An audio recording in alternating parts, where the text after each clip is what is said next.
Eh, y entonces, yo no sé si la gente pensaba que con Resolver Vía Argentina se resolvían las inundaciones de la ciudad, porque nadie habla de todas las que ocurren en todas partes y se incrementan.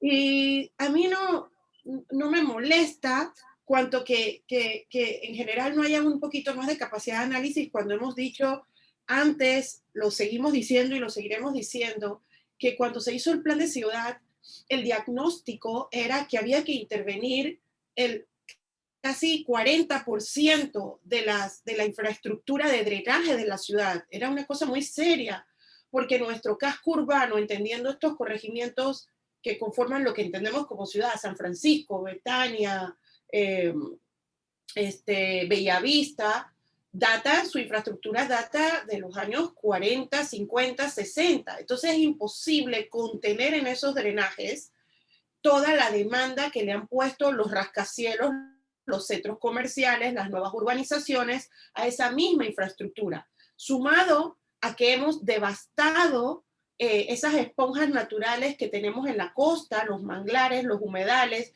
porque esos rellenos impiden que el agua se absorba, sobre todo la de la crecida de los ríos, y se devuelve entonces a la ciudad. Sumado a que cada construcción, si ustedes ven en Bellavista, se ve mucho, que eran lotes de 1000 metros cuadrados con casas unifamiliares y ese lote absorbía agua, ahora son edificios que ocupan todo el suelo y lo han impermeabilizado y ese lote ya no absorbe agua. Eso sumado a todo lo que ha ocurrido en los últimos 30 años en la ciudad. Entonces, cuando nosotros iniciamos Vía Argentina, que en principio era un proyecto solamente de hacer aceras y arborizar, al hacer un estudio más profundo nos dimos cuenta de este tema de las tuberías. Entonces, por eso era que Vía Argentina olía siempre a cloaca. Después de una lluvia, Vía Argentina tenía aguas servidas, aguas, lo que se conoce como aguas negras, pero que se debe llamar aguas Excretas, sí.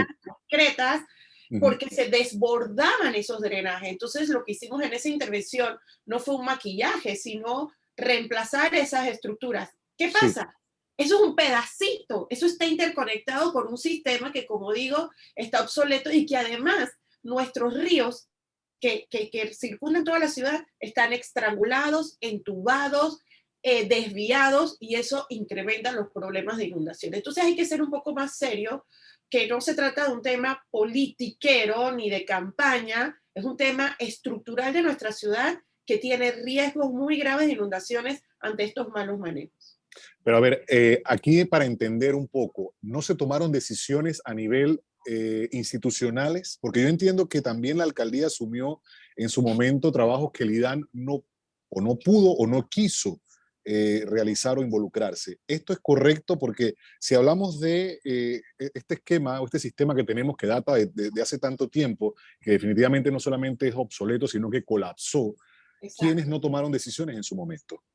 Lo que pasa es que la ciudad se dejó de planificar hace muchos años, o sea, cuando Belisario Porras era presidente y planificó la exposición de Caledonia, hizo un trazado urbano que todavía hoy es vigente.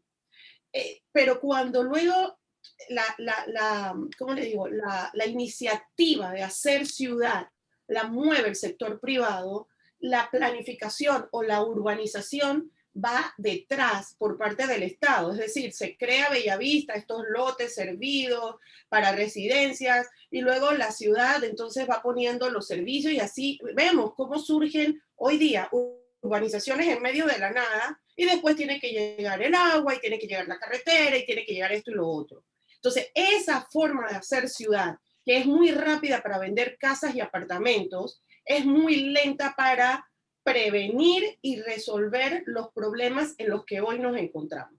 Entonces, cuando llegamos a la alcaldía, que sabíamos que teníamos que empezar a ejercer la coordinación de funciones sobre la ciudad por la ley de descentralización, nosotros no podíamos hacer el trabajo del IDAN o del MOB, pero sí teníamos la obligación de coordinarlo, ¿no? Porque para eso es el alcalde, para eso es la institución municipal. Entonces nos tocó sentar en la mesa de trabajo, al MOB te toca hacer esto, al IDAN te toca hacer esto, por eso se retrasó tanto la parte de soterramiento, porque toda esa parte de servicios de telefonía, de cable, no estaba coordinado. Entonces, eso de que todo el mundo se tiraba la pelota y nadie hace nada, es parte del problema. Asumimos ese rol muy complicado políticamente, saben el precio que eso tiene o tuvo, pero es que es lo que toca hacer. Entonces, hoy el MOP te dice, es que no hay presupuesto para eso, es que las prioridades son otras, el IDAN te dice que no tiene plata, y así nos vamos, y el alcalde ni decir, o sea, esa no es responsabilidad de la alcaldía, cuando en el fondo sí lo es. O sea, la ciudad debe estar regida y coordinada por una autoridad que haga la coordinación con las otras instancias. Si eso no ocurre, quedamos donde estamos, donde todo el mundo se tira la pelota y no pasa nada.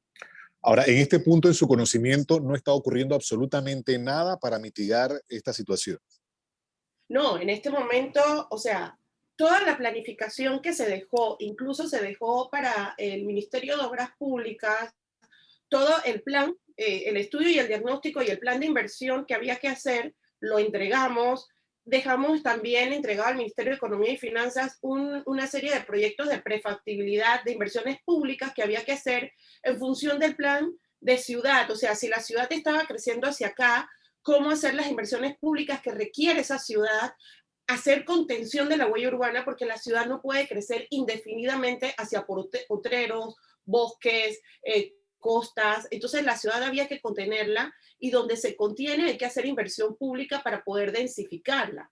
Todo eso es parte de la planificación. También hicimos todo un estudio de los manejos de los riesgos por deslizamiento, por inundación y dónde se puede construir, dónde no se puede construir. Y en situaciones críticas como Río Abajo, Juan Díaz y otras zonas inundables, ¿qué medidas hay que tomar para cuando hay una construcción, de qué tipo y cómo debe ser esa construcción?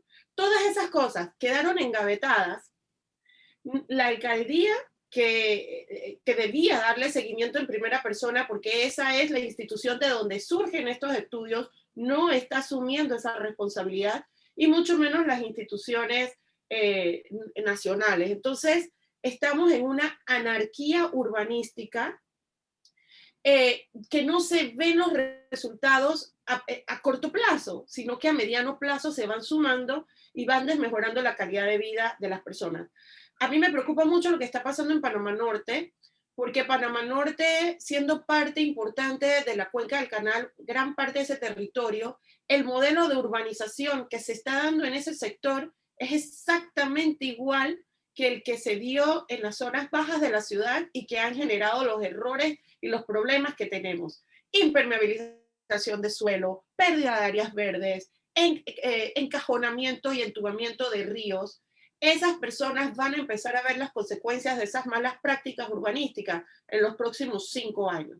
Entonces nos volvemos a quejar de quién dio el permiso, de quién. Entonces, ¿qué pasa? La Dirección de Obras y Construcciones solo recibe plano, revisa que cumpla con unas formalidades, no atiende la interdisciplinariedad que debe verse, que no es solamente tiene el estudio de impacto ambiental, tiene el visto bueno de esto, no, hacer el análisis De campo, claro. no se está haciendo, y estas son las consecuencias. Entonces, hablar de Vía Argentina es la pestaña de, no sé, el pelo de De un tigre. todo un cuerpo que tiene una serie de reacciones. Y estamos empezando, como decía también, las lluvias han empezado más temprano. Este año hay un fenómeno que lo propicia o lo propone de esa manera, y es el de la niña, pero también hay pues implicaciones en materia de cambio climático. Nosotros veíamos ahora hace poco imágenes en televisión de las inundaciones, pero una carga también de desperdicios, de basura, y como que no estamos siendo conscientes de que cada acción que nosotros hacemos, por pequeña que sea, está contribuyendo a los efectos que produce precisamente o que han dado como resultado todo este cambio en el clima. Ricardo, sí, qué bueno que lo menciona, porque no solo no estamos siendo conscientes, no estamos siendo coherentes.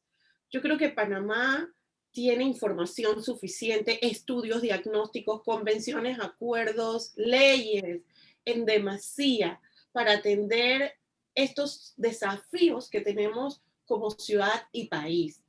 es que el tema de los residuos, que de hecho hay un componente, a mí no me gusta hablar de culpa, porque con la culpa no se resuelve nada, pero con la responsabilidad sí. Hay un componente de responsabilidad compartida, pero como te digo, no asumida por parte de nosotros como ciudadanos y de las autoridades.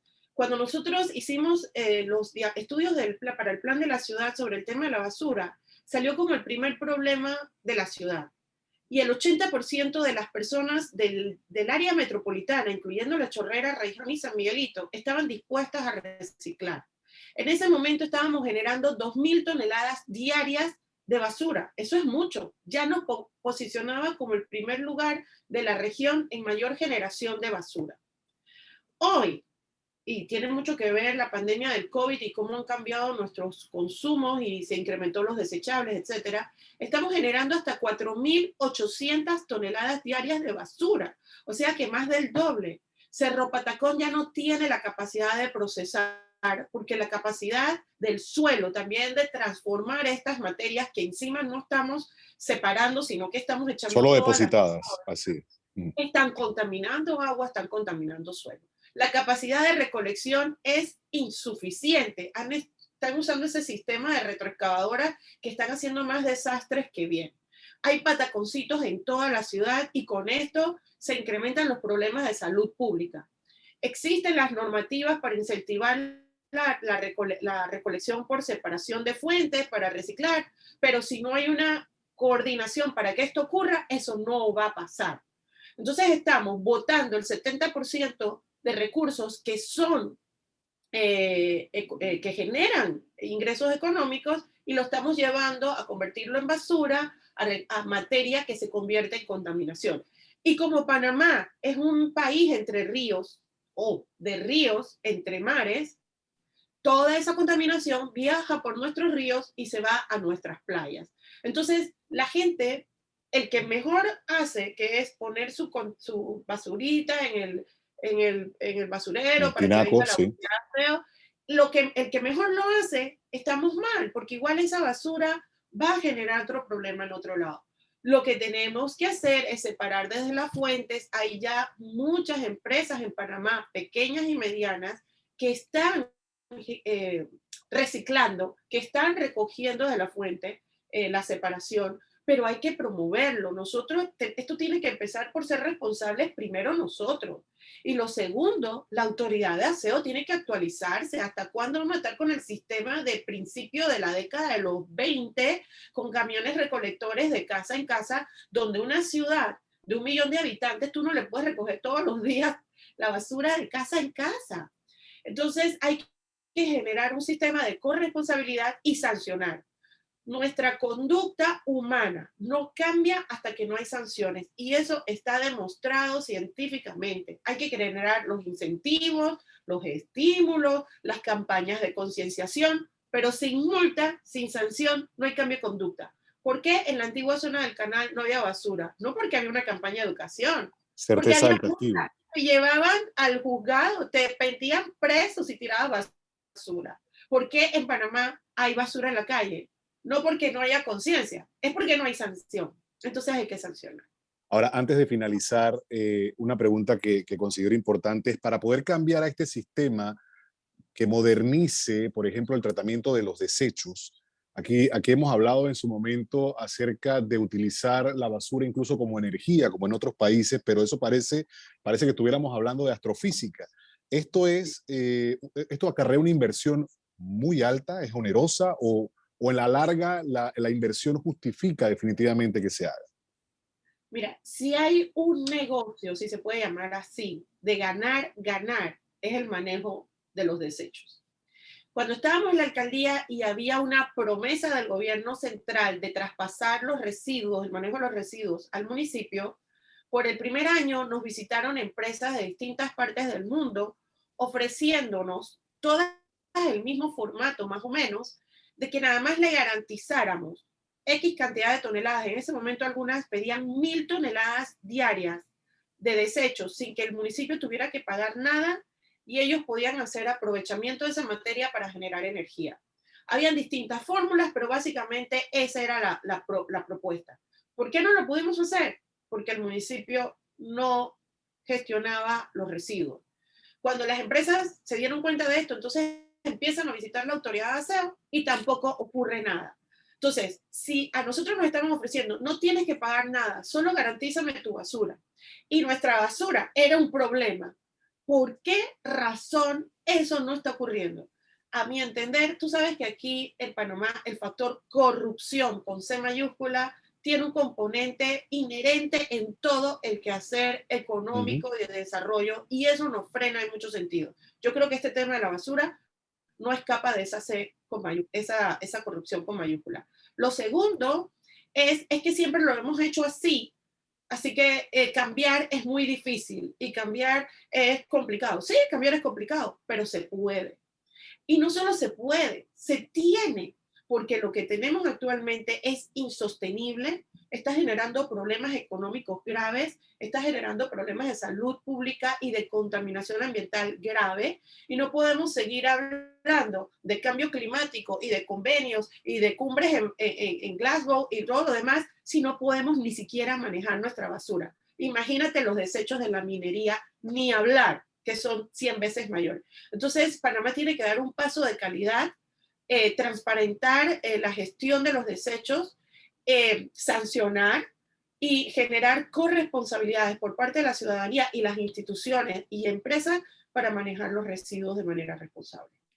Yo agradezco a la ex vicealcaldesa y arquitecta ambientalista Raiza Banfield por la oportunidad de esta conversación que nos aterriza en la realidad de las decisiones que no se han tomado y que definitivamente estamos viendo sus efectos ahora, sobre todo con el inicio de las lluvias más temprano. Muchas gracias. Muchísimas gracias, Ricardo, por esta interesante conversación. Que tengan muy buen día.